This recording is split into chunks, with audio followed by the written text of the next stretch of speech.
Bismillahirrahmanirrahim. Wa min asbabi husnil khotimati. Dan termasuk sebab-sebab husnul khotimah atau bagus akhirnya, al-muwazabatu adalah melanggengkan ala hadza du'ai, atas doa ini. Wa huwa, doa itu, Allahumma akrim hadhil ummatal muhammadiyati bijamili awaidika biddarain ikroman liman ja'altaha min ummatihi sallallahu alaihi wasallam. Hadirin jamaah majelis taklim. Jadi di antara yang menyebabkan husnul khotimah, jadi ada husnul khotimah, ada sul khotimah ya. Kalau sul khotimah menauzubillah jelek. Walaupun tadinya dia rajin ibadah, tidak menutup kemungkinan sul khotimah, dan itu sangat disayangkan karena semuanya itu akan hangus. Makanya nanti dia di neraka juga bukan aja masuk, tapi jadi penghuni dan gak bakal masuk surga. Tapi kalau husnul khotimah mah baik akhirnya ya, maksudnya mah ketika wafat itu. Walaupun dia tadinya nggak rajin ibadah, bahkan nggak ibadah ya, tapi kalau matinya itu husnul khotimah, itu bahagia, beruntung. Makanya di antara yang penting untuk kita panjatkan kepada Allah atau berdoa adalah doa supaya bisa husnul khotimah. Nah, di antaranya sebagaimana tadi ya, bahwa di antara sebab husnul khotimah adalah melanggengkan membaca doa ini. Apa tuh? Sebaris nih, mudah-mudahan hafal ya. Ada sebaris. Yaitu Allahumma akrim hadhil ummatal muhammadiyata bijamili awaidika biddarain ni ikroman liman ja'altaha min ummatihi sallallahu alaihi wasallam. Itu segitu doanya. Sebaris. Ya. Iya pokoknya Pak, insyaallah nantilah ada videonya ya, YouTube-nya. Yang artinya, Allahumma ya Allah, akrim, muliakanlah hadhil ummata, umat ini, al Muhammadiyah, yakni bangsa umat Nabi Muhammad, bijamili awaidika, dengan bagus doa-doa kamu ya, Tuhan maksudnya ke Allah ya. Bidara ini pada dua kampung, maksudnya dunia dan akhirat. Ikroman sebagai kemuliaan yang diberikan oleh Allah, liman ja'altaha, bagi orang yang memang engkau jadikan ia min ummatihi, daripada umat baginda Nabi sallallahu alaihi wasallam. Itu satu tuh, doa supaya husnul khotimah. Wa minha, dan termasuk penyebab husnul khotimah al-muwadzabatu adalah melanggengkan ala hadza du'ai, atas doa ini, baina sunnati subhi, antara salat sunnah subuh wa fardhihi, dan fardunya. Wa huwa, doa itu, Allahumma gfir li ummati sayyidina Muhammad, Allahumma arham ummata sayyidina Muhammad, Allahumma sur ummata sayyidina Muhammad, Allahumma jibur ummata sayyidina Muhammad, Allahumma aslih ummata sayyidina Muhammad, Allahumma api ummata sayyidina Muhammad, Allahumma pal ummata sayyidina Muhammad, Allahumma arham ummata sayyidina Muhammad rahmatan amatan ya rabbal alamin. Allahumma fir, itu masih didengar tuh ya? Iya. Allahumma fir li ummati sayyidina Muhammad din magfiratan amatan ya rabbal alamin. Allahumma farij an ummati sayyidina Muhammad farajan ajilan ya rabbal alamin. Itu jadi di antaranya lagi yang kedua, doa yang insya Allah bisa menghantarkan wafat dalam keadaan husnul khotimah, yaitu melanggengkan doa ini antara sholat sunnah subuh dan fardunya. Jadi iya, itu sholat sunnah subuh itu boleh di lapat niatnya dengan usolli sunata subhi, ya, rakaat dan seterusnya. Boleh juga sunnah fajar, usolli sunnatal fajri rakaat ini. Itu makanya jangan ribut. Yang ini mah sunnah fajar, yang ono mah sunnah subuh, sama juga maksudnya mah. Bahkan kalau dari hadis mah ada kan, Salatul fajri khairun minad dunya wa ma fiha. Salat sunnah fajar itu lebih baik daripada dunia beserta isinya. Iya, selajan. Gitu, fajar-fajar selajan. Nah, doanya nih sekaligus artinya nih ya. Tadi kan udah dibaca doanya mah. Nah, sekarang sekaligus artinya nih. Allahumma, ya Allah, ikfir, ampunilah atau berilah ampun li ummati sayyidina Muhammad, untuk umat penghulu kami Nabi Muhammad. Allahumma ya Allah, irham, rahmatilah umat sayyidina Muhammad, umat sayyidina Muhammad. Allahumma ya Allah, stur, tutupilah umat sayyidina Muhammad, umat sayyidina Muhammad, maksudnya mah aibnya ya. Allahumma jibur, ya Allah, tambahlah umat sayyidina Muhammad, umat sayyidina Muhammad. Ya, seandainya ada ibadah-ibadah yang kurang, ya terutama kurang khusyuk ya, itu mudah-mudahan ditambah oleh Allah. Allahumma aslih, ya Allah, patutkanlah atau baikkanlah umat sayyidina Muhammad, umat sayyidina Muhammad. Ini bisa jadi hanya untuk sendiri atau juga sesama umat Nabi Muhammad, rukun, damai, gitu ya. Ya. Allahumma api, ya Allah, sehatkanlah umat Sayyidina Muhammad, umat Sayyidina Muhammad. Ya, sebenarnya mah kalau api mah kesehatannya ya, itu yang hubungannya dengan batin.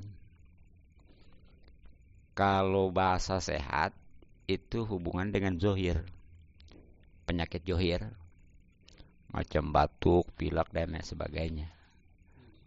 Kalau afiat mah itu hubungan dengan penyakit batin, hati, seperti dengki, hasut tuh ya. Itu supaya dihindarkan. Dan itu memang yang lebih berbahaya daripada penyakit zohir. Kalau penyakit zohir mah justru kalau kita sabar, jadi pahala, jadi penebus dosa, jadi pengangkat derajat. Bahkan insya Allah akan diganti yang lebih baik.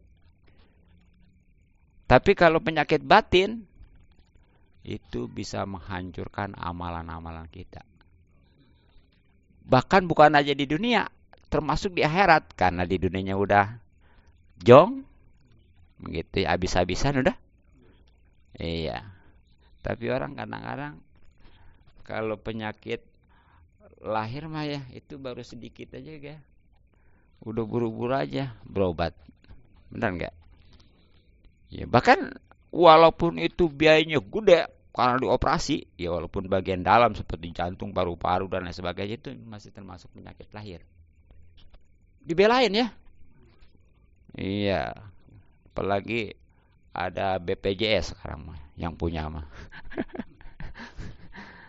Ya. Giliran penyakit batin, boro-boro ngobatin. Diobatin aja ge. Nggak mau. Ya seperti ada orang umpamanya dia sombong, dibilangin jangan sombong. Nggak nerima itu. Ya.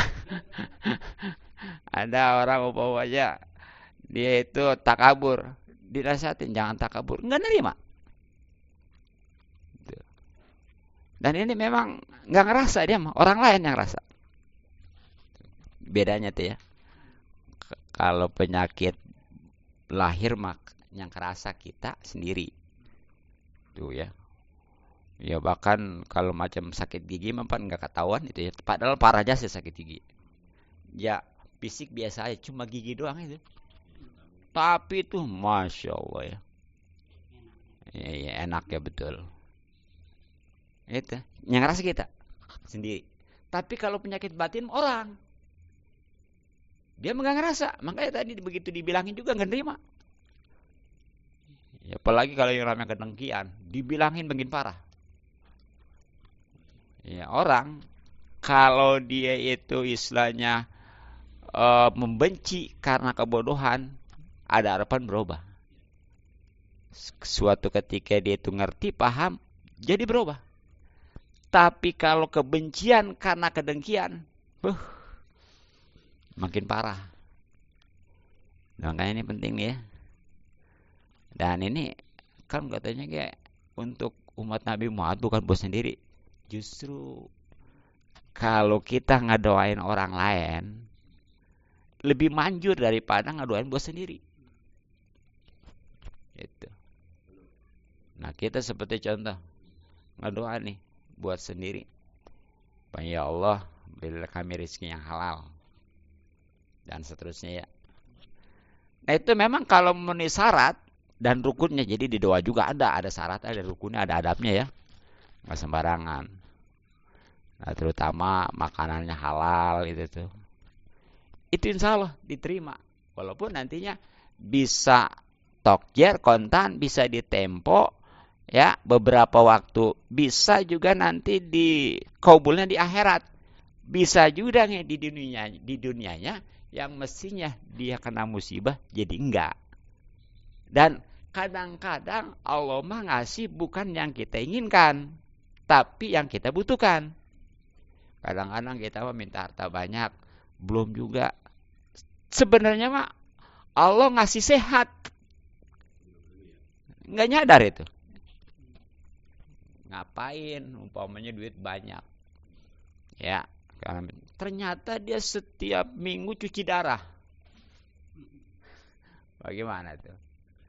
Walaupun karyawan katanya gajinya 2 MR, 4 juta, 5 juta, habis lah.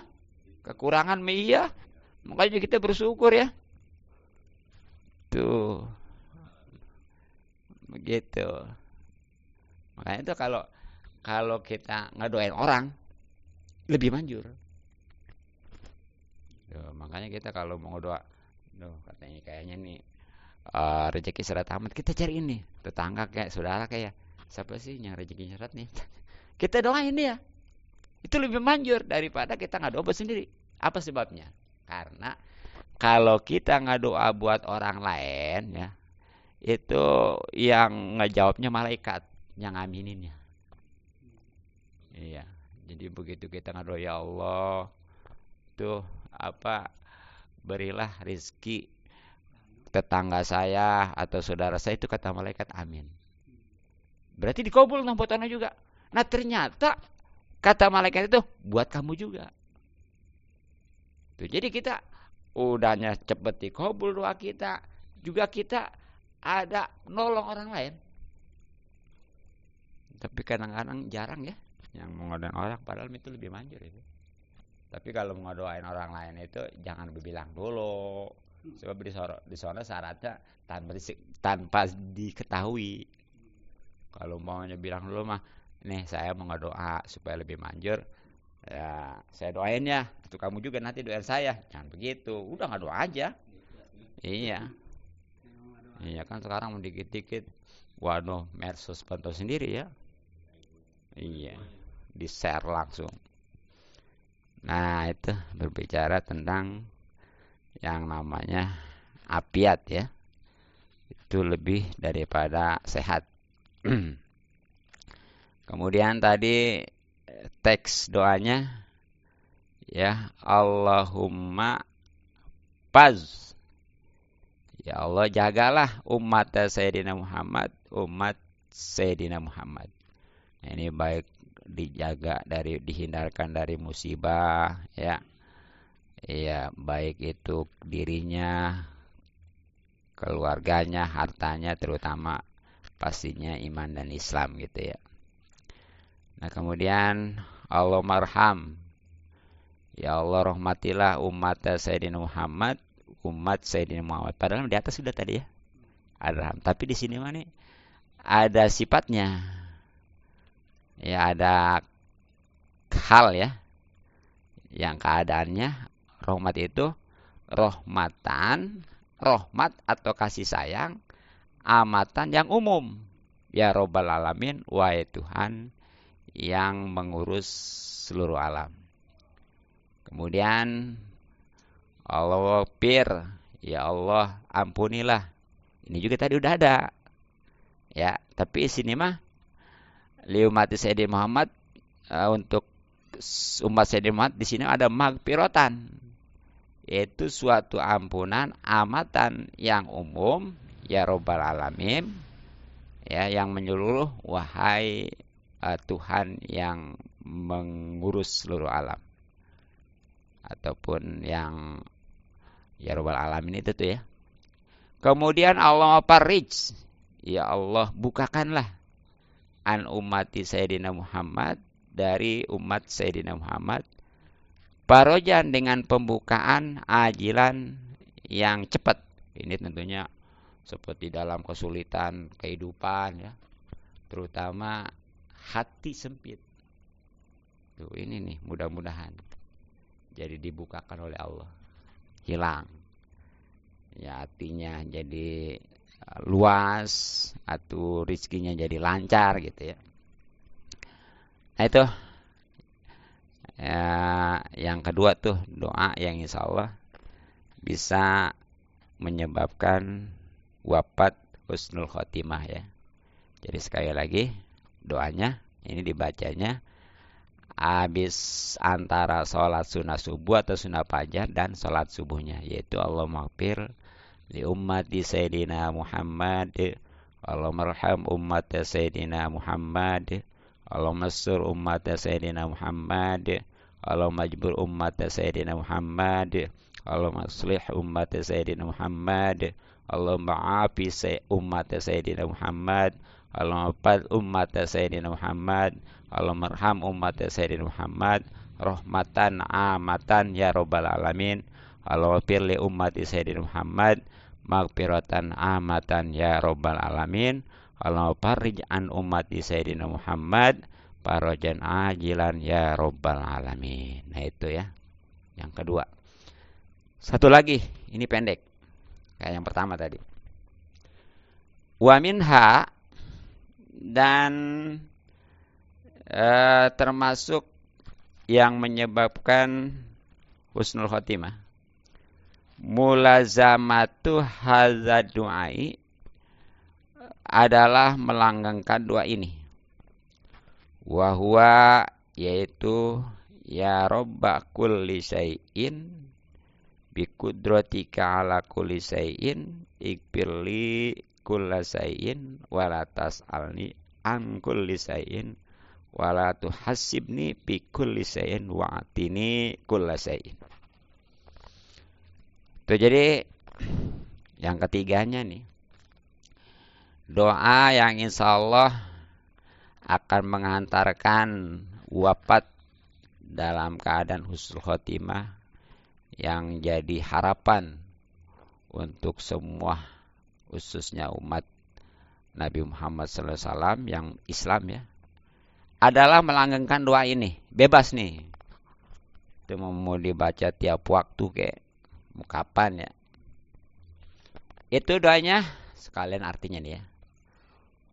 Ya Rabbi kulli syai'in, wahai Tuhan setiap sesuatu. Itu ya. Bi kudratika, dengan kudrat kehendak Engkau ala kulli syai'in, atas tiap-tiap sesuatu. Ikbirli, ampunilah saya, kulla syai'in, atas tiap-tiap sesuatu. Walatas alni, dan janganlah saya ditanya ya an kulli syai'in, dari setiap-tiap sesuatu. Walatu hasibni, dan janganlah saya menghisap saya bikulli syai'in, pada tiap-tiap sesuatu.